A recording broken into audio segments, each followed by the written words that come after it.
Um, and then I remember my teacher would take me to her house, Beverly Chewood. She would take me to her house. I met her two kids. She has two wonderful kids. They both went to California, became actors, and they're doing great right now. One's in real estate, or I think they're all in real estate. All the Chiwas are in real estate. I clean some of their houses and stuff. I still talk to them. I still keep in contact with my old teacher Beverly. Anyways, she used to take me over there, and I got to see a little bit of like what a whole different family environment was. Pretty cool. Um, my environment was, a little bit different growing up. We didn't have much. My stepdad's, or not my stepdad's, my mom's first marriage. She ended up going to prison. We would go visit him. I grew up in that, and then I grew up around my whole family. They were in that environment, in that environment that had to do with uh, selling drugs and all that. All my aunts and stuff were the church growing ladies, and everything was like love and care at church, and then all my uncles were, no, I can't say all my uncles, but a majority of my uncles and family members and cousins, all the guys, including me, were more of like street guys, drug dealers, stuff like that. And it's not like we were meant to. Oh, this is what we wanted to do. No, this is what we did out of necessity, because we basically. I don't know about everybody else. I don't know. I can't tell you about what I can tell you about me. I've never did. I never did that. Like, I never did any of the stuff like to have. I just want. I lived most of my life paycheck to paycheck, and I just wanted a little bit more. I basically I worked at, I've always had a job and I lived paycheck to paycheck. So what I did, I always did a little bit of this and a little bit of that to make a little bit extra money.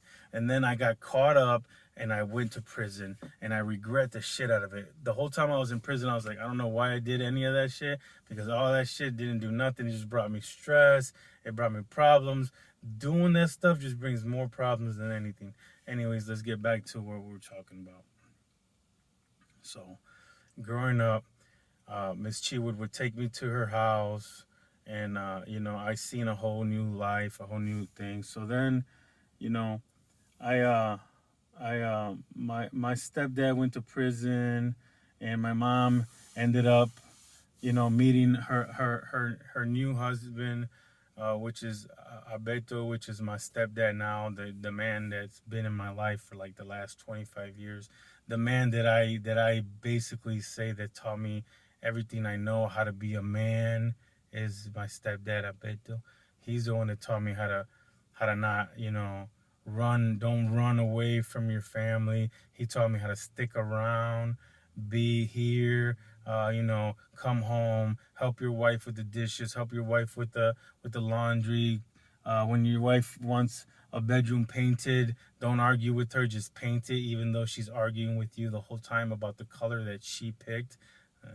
My mom does that. I just play, mom. I love you. No, but he's a great man, man. He might not be the guy that's gonna tell you, "Hey, you need to do this, you need to do that." No, he doesn't do that. No, he sets examples by just being the person he is. He just he comes home. As soon as he comes home, he washes the dishes. He takes out the trash. He makes sure everything's done. He makes sure everything's fixed. If something's broken, if a door's broken or squeaking, he makes sure everything's it's not squeaking. He makes sure. I mean, he's not a professional. It ain't gonna be the best like door fixing job, but he's gonna get the job done because he's like a Mister Fix It, and he knows how to do all that stuff. He's a great guy. Once he came into my family, I didn't even like it. Like my mom brought him. I remember the first time my mom brought him around, and I was like, "Who the fuck is this?" I was like 16 years old. I remember I worked at I worked one of my first jobs was at Mommy Bay Brewing Company. I think I worked, yeah, Mommy Bay Brewing Company. I worked at Toledo Tent. Mommy Bay Brewing Company, I was a dishwasher, and I worked there, and then I remember coming home one day and he was like on the porch talking to mom. I was like, "Who the hell is this?" Da, da, da. There was like a hammer there. I remember throwing a hammer. I didn't hit him with it, but I was like, "Why? Who is this guy?" Da da da. Whatever. And then come to find out, like he's like my favorite. I'm his favorite. Out of all my mom's kids, I think maybe I'm the closest one to a son that he has. He has no kids, so it's hard for him to love like a real father, because you got to understand, if you're a parent, you know that the moment you had your kids, you have a different kind of love for that kid. So just imagine, he's never had kids, so he doesn't, I mean, as that we know of, I think there's like rumors that he had a kid in Cuba. We don't know if that's really his kid, but that we know of 100%, he doesn't have a kid. So it's hard to have that love for your stepkids. But for me, he can find it. For my brothers and sisters, he can when he wants, and then he can lose it when he wants. For the grandkids, he loves the grandkids a lot, but he also, you got to understand, when that bond, like just like that thing that you like, you know that it's just your stepdad. Like, I love him so much, but I know he's my stepdad, and I know that I've always been searching for that bond, like that father bond, in my uncles and my family and my cousins and my stepfather. And really, I think that my biggest scar my whole life that I really never even knew was I was searching for my real father, the guy that I have a relationship now with now, Magdaleno. And he's a very interesting guy, very cool stuff that he teaches me a lot of things every single day, but he wasn't there to teach me. The person who was there to teach me was Alberto, the guy that my dad made me, Magdaleno made, had made me the person.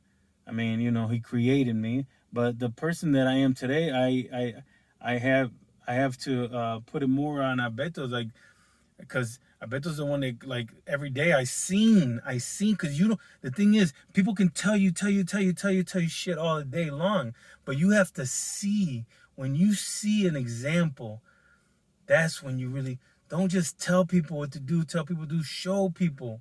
Every day you're setting an example by showing it. Like, people can. I'm not telling people they have to listen to me, but look at me. Look what I did. I got out 3.5 years ago with nothing. I had nothing, and look, I'm not rich. I don't have much of shit yet, but I have a business that me and my mom survive. We live good. I have employees. They survive. They live good. Things are happening for our employees. Marvelous things are happening for our employees. Things that you wouldn't even believe. I don't know if I'm allowed to say yet, but one day we will. There's beautiful things happening to my family, beautiful things happening to my relationship, beautiful things happen to my kids. Because when you see life in a beautiful light, and you positive, and you just put it out there, everything beautiful, everything positive, all that stuff's gonna come back. I know it. I know it. Let's get back to the story. Okay.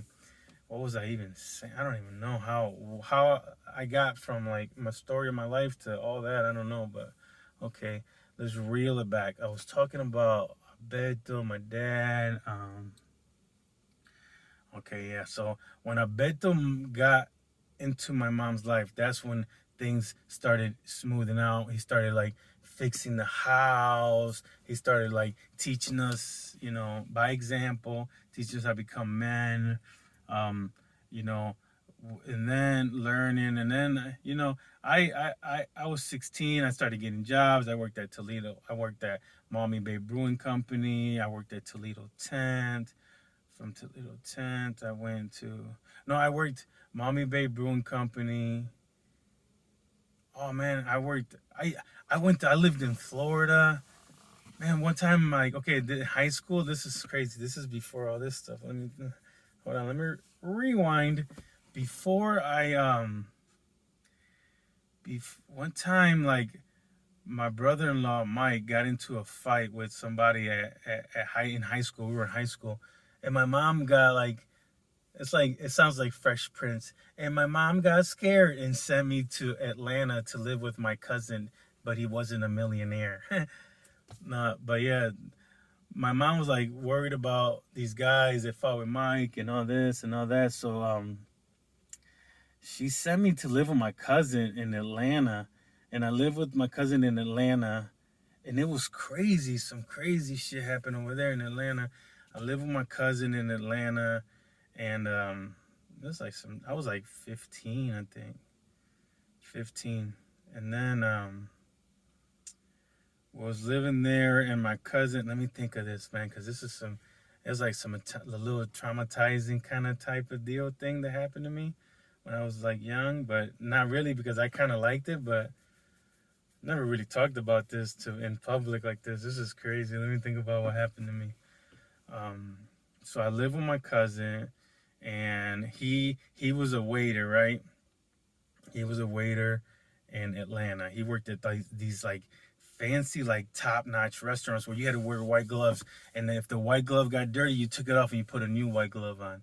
But we worked at, and then he worked at that restaurant, but he also worked at this place called like low Cuban Coco Loco or Cuban Loco or some. It was like a Cuban restaurant, but that was more of like it was a nice restaurant, but it was like baseball players, Atlanta Braves, all the Latinos from all, because you got to think in Atlanta there's a bunch of Dominicans, and this was a Cuban restaurant, Cubans, and this is back in like this is like 96, 95. It was like the year before the Olympics. I think the Olympics was in 95, 96.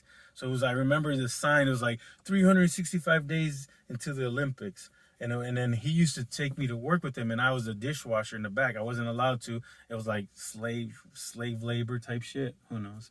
It was just, who cares? I just got in the back and did dishes. And this dude, he used to have so much money. It was crazy. I thought it was a lot of money. I was a little kid, but we used to leave. He's like a he's like a server, but he's like a sweet. He's like one of the best servers there is because he's real good with his mouth. He can talk, and he's like ba ba ba, and he's like fixing everything. He's like very like feminine. He's like very good at things. He's like good at serving people and like talking to people, and like he used to make so much money. He used to have drawers like at his house. You know how if you have your sock drawers, he would have sock drawers full of just ones and tens and fives, just cash, cash, cash. I was like, damn, this dude's crazy. He used to have money like crazy, but he was like a little bit crazy. Like he had this girl, but he was always out chilling and kicking and hanging out with his dudes and doing all his other shit. And his girl would get bored, and his girl would be with me. And then she would take me to the movies, and she was 30 something. She was beautiful. She was like from a different country. And he was like, I don't know, maybe in his 30s or like 40s. I don't know how old he was, but he thought he to him, I'm like his favorite little cousin. But ever since I grew up, I didn't like the kind of stuff he did at that point. I'm not gonna explain to you the stuff he did because I didn't like it, and I don't want to prove it, so I'm not gonna talk about it. So there's certain things that kind of hurt me that he did back then, and I didn't know. I don't know, like this. None of this, I comprehended. I didn't comprehend none of this until I became an adult, and I got to look back at the whole situation, and I was like, what the fuck? So, anyways, his girl, they were like boyfriend and girlfriend. They would she would take me to she would take me to like movies and dinner, and he would always be working and doing this and doing that. And then one day we're watching a movie. I remember this so clear. Watching a movie, and she starts like trying, like playing with me and like touching me, and I'm like, what the hell is crazy? So we ended up like making out and going all the way and doing all this stuff. And then he came home, and I just went to my like we stopped, and then he came home, and I went to my room and all that, and it was crazy. Like I never told him about this at all. I think it got back to him like through the grapevine because I have talked to my mom about it, but I've never talked to him about this. I never talked to anybody. Him and her are not together anymore. So this is like a long, like they broke up right after that. Like me and her did it a whole bunch of times. Like she would like every time he would leave, she would try to like play. I was like 15, 16. So I mean, she was 30 something. I liked it because I was already doing kind of stuff like that in Toledo before I even got here. So I wasn't a virgin, but I was just like, what the fuck's going on? I'm gonna like ruin all these people's like marriages and like, or no, they weren't even married or whatever. But they ended up getting a big ass fight, and she told him, but he never brought it up to me. But he's like, we gotta go, and then he ended up moving out, and me and him ended up getting an apartment together downtown Atlanta, and I was there a few more months, and then they sent me to Florida, and I lived in Fort Lauderdale, Florida, with my aunt, and I lived there with my aunt and a couple of my cousins. They were like little cousins, and I had so much fun in Florida. And then, but I couldn't feel at home in Florida. In Florida, my uncle Ronnie, which is my cousin Angelo and Machi's and all them's dad, he taught me how to drive. He taught me how to drive. He had this like um, red I think it was like not a Corvette. It was like a Ferrari or something. It was like a Ferrari. No, not what the hell, not Corvette, Ferrari. It was like a Pontiac Grand Am or something like that. I forgot. It was like a Pontiac Grand Am. But he taught me how to drive, and that was red. It was like bright red. He taught me how to drive in that, and then he gave me like my really good first job where I used to make all the side dishes at Sasano's Pizzeria. That's his name, Ronnie Sasano. He's a great guy, one of the best guys you could ever meet. Like taught me a lot growing up. Um, Anyways, I used to make these things like garlic knots, all the like pastas, all the breads, and I learned how to start it. I started learning how to work early. Like I used to like as soon as I could like get a job, I started working because I never wanted to sit back and wait for no one to give me nothing. I wanted to get out there, and I wanted to work. So Ronnie taught me how to work. He taught me how to drive, and I lived down. Oh, before that though, no, hold on. Before I made it to Fifita's house, that's my aunt, Fifita, I ended up first. My cousin, when he first took me, I went to Miami to my cousin Belky's house. And my cousin Belky's house, sorry man, it's like I'm thinking about it and I'm trying to think of stuff to like, but I'm saying things, but there's stuff in front. So I lived in Belky's house, but at Belky's house, I couldn't. They didn't want to put me in school in Miami because they said that the schools were bad and all this in Miami and all that. So they ended up. I lived there in a little bit in la calle Ocho y la Ocho, or like no Siete y la Siete, something like that. Calle Ocho is the main one, but it's like 7 and 7. There's like a pink building, and we lived in that building. And her mom lived downstairs, and she lived upstairs where Lazarito was little. And we used to have this little dude that lived right in front of us, and he was in a wheelchair. And he said that his bones were made out of glass, and at any moment his bones could break. And I remember being like younger, like what? And he was like in a little. He had like really little arms and stuff, but he used to talk to us and tell us. I remember I used to listen. I used to buy all these tapes, and I used to have this little tape player, and I would put it on, and I used to listen to Too Short. Too Short, baby, coming straight from Oakland, got way more bitches than I ever need. I put that on a big fat. See, I used to listen to Too Short, Tupac, all that. Dear Mama, I remember Dear Mama was my favorite song back then. I used to put that on, and I used to think about Toledo. I used to walk around the neighborhood, and I used to think about. It's crazy. I can go back and think about that moment. Because I would miss everybody from Toledo so much.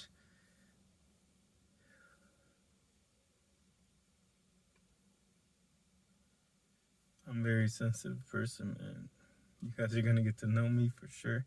Um, I would listen to Dear Mama, and I would think about Toledo and my mom, and then I would just want to come back. It's crazy. I just wanted to come back to Toledo. I was in Florida. It's crazy. I was in Miami, Florida, 16 years old, and now I could think about was coming to fucking Toledo. What the fuck? So stupid. How dumb could I be? I was 16 years old in Miami thinking about that song though. Dear Mama would take me back to like the pain that my mom was probably going through up here. Anyways,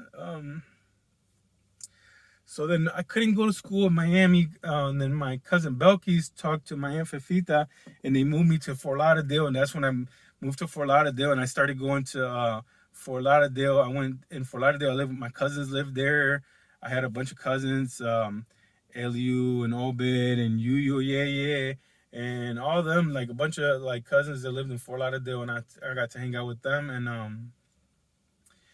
and that was so much fun. Like went to high school. I think it was called South Plantation High School, and I brought like Dickies and stuff from Toledo, a bunch of stuff like that I would wear in Toledo, and I took it to Miami, and then people would be like, "What the hell is this guy wearing?" But I was like, I don't care, and I just like I brought that my style to Miami, and then eventually people probably start wearing Dickies down there too, but I'm sure I didn't bring it, but whatever. And then I got to like hang out with all of them over there in Fort Lauderdale, and my sister actually was there too. My mom was going through some struggles over here, so my mom sent me down there, and she sent my sister to my aunt's house. So my sister would go. Me and my sister would be in the same high school. I think she's like my sister's 1 year younger than me, so I was in like whatever grade. I think I was like 9 RR. I failed like I never even made it to like 10th grade. I went to ninth grade and I made it to like ninth R, 9R, 9RRR. I just kept failing because I've never been like book smart. I've always like did things like street smarts, I guess. I don't know. I'm smarter now than I have been my whole life. I don't even know how I got here. But I think just from reading and learning. Anyways, where was I? I wish somebody was here to tell me where was I. Like, I wish somebody was like, "Hey, yeah, you were here. This is where you need to keep going." Anyways, I was in Fort Lauderdale, and that was so much fun. And then I came back to Toledo. I got so homesick over there. I just wanted to come back. So I told my mom I wanted to come back. When I came back to Toledo, all my friends were here. They're like, "What's up?" Da da da. You know, I got to hang out again with my friends and get these great bonds with my friends and stuff. Like some of the friends that I have now are still the same guys that I've been knowing my whole entire life. My best friends are my best friends since I was a little kid. Since I was like a little young kid. All my friends are like since I was very little. And then let me see what else happened. Once I came back from Florida, that's when I started getting all them other jobs. I worked at Toledo Tent. I worked at Napa. At Napa, me and my friend Mark used to work at Napa, and that was crazy. My friend Mark used to work there. He worked at the counter, and then I was a delivery driver, and then we used to do some crazy stuff. I don't know if we can get in trouble for this anymore. I think it's been like so many years that we can't get in trouble for this. Anyways, we used to have it where we had all the shops. They used to tell us what they wanted, and then we would just like take them like the parts and shit, and just like backdoor shit. Like, you know what I'm saying? I don't want to get too involved because I don't know if we can get in trouble with this, but we used to backdoor shit there like crazy, and then we got caught, and then we got fired. I didn't get fired. I think the boss got caught because I was all the way from the top, down. We was all backdooring shit, and we ran that store basically to the ground. It's not even a store no more. It's right next to Homeboys Homeboys Bar and Grill. It's like a gym now, but that used to be Napa. That thing we just ran it to the ground, me and Mark, and then not just me and Mark, a whole bunch of other people. Then after that, I got a job at Toledo Tent. Toledo Tent. My first week at Toledo Tent, I worked 110 hours. I was like, what the hell? We put up so many damn tents. Toledo Tent will work you until like your bones fall off. You'll put up tents forever. It's not a bad job. It's a good job to get, like a summer job, especially when you're young. It's a good job. It teaches you a lot of good like hard work and all that. And then what? From Toledo Tent, I think where did I work from Toledo Tent? I worked at the casino. I don't know. I worked at Norplas. Yeah, I think from Toledo Tent, I went to Norplas. Norplast, I worked there from 1999 to 2000, 1999 to 2009. I don't know. I worked there 10 years. 2008. I think I worked there like 9 or 10 years, and I have stories for days for Norplast. Like, I can like go on and on and on. I can't even, some of the things I can't even say will probably ruin marriages and like relationships and stuff. So I can, when I say stories about Norplast, I kind of like generalize. I can't tell you too many stories about names because when I used to pull up to Norplast in the morning, and I used to text like 4 or 5 girls, "Good morning, beautiful," and then I would walk through the factory and say, good morning, beautiful, good morning," and I was sleeping with all those girls, and I was like, I was just crazy. I was like, I was just like a maniac at one point. I was like in my early 20s, and yeah, that's why I say my early marriages never. My first marriage wasn't successful because I wasn't ready to be married. I was like, I got married when I was like 20 something. How is it gonna be a successful marriage when you're only 20 something? You're still, your brain hasn't even like formed. You can't even make decisions. And I mean, I was just a guy living at a factory, being young in your 20s. Don't get married and be like young in your 20s at a factory. I mean, I know a lot of people that do that. I mean, I guess more people have more willpower than me, but when I was younger and I couldn't deal with it, so I did a bunch of stupid shit. I ruined a lot of people's friendships. I did a lot of dumb shit. I think that I regret. Hopefully, everything that I did back then has fixed itself throughout the years. If it hasn't, I apologize to everyone that I hurt. But it is what it is. Life is a big ass roller coaster. There's ups and downs. Right now I'm up. Tomorrow I can be down. The next day I can be up. You gotta learn. You gotta learn as you go, and that's the way I've always learned. And then Norplast, my mom worked there also. Oh, you know what? There was a time that I worked at Mommy Bay Brewing Company too, and that there right there, me, my mom, my brothers and sisters. That was like when I was 16, like one of my first jobs. Anyway, so um, let me see, Norplast, and then after Norplast, I um, I was like, I was doing some other shit. I was uh, I was doing some other shit, and then I ended up getting jobs at what was it? I got a job at the diaper company. This diaper company on off of 75. They make big ass diapers for like old people, like big ass huge diapers, like trans quality diapers. It's called PBE.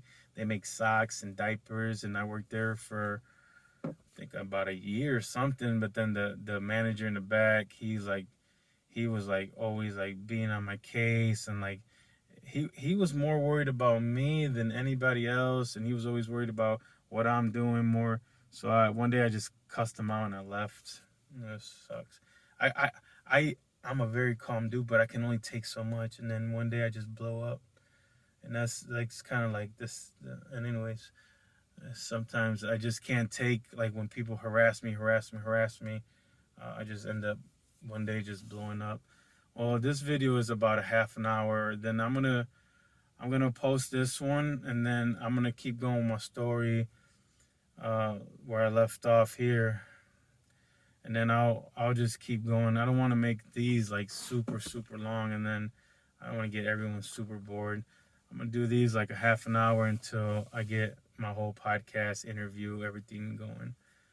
It should be coming up soon. I ordered some stuff yesterday, and because I'm gonna do it, I'm not gonna do it with some bullshit. I'm gonna do it the right way. I'm not gonna do it where I'm just gonna buy a bunch of.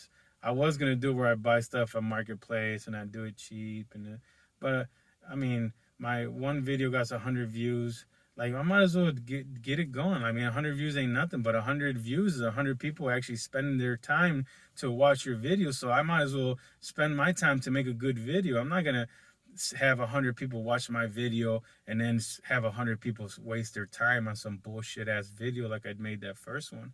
I made that first one. Really, I was just gonna do like a TikTok to actually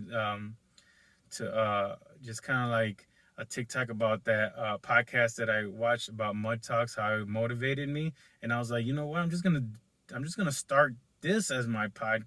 I'm just gonna do this and start this as my vlogcast, podcast, whatever it is. I'm just gonna do it. I'm not gonna wait around because they like basically they were saying, yeah, you know, they're talking to their guests about stuff that motivates them, but when they were talking about that, all I could just hear is just telling me in my ear, like, come on, do your shit, bro. So that's what I'm gonna do. All right, I'm gonna get back with you guys in a little bit. I gotta go in the store real quick and buy a calendar, and then I gotta buy a calendar for my business, and then I'll talk to you guys later. See you guys later. Peace out.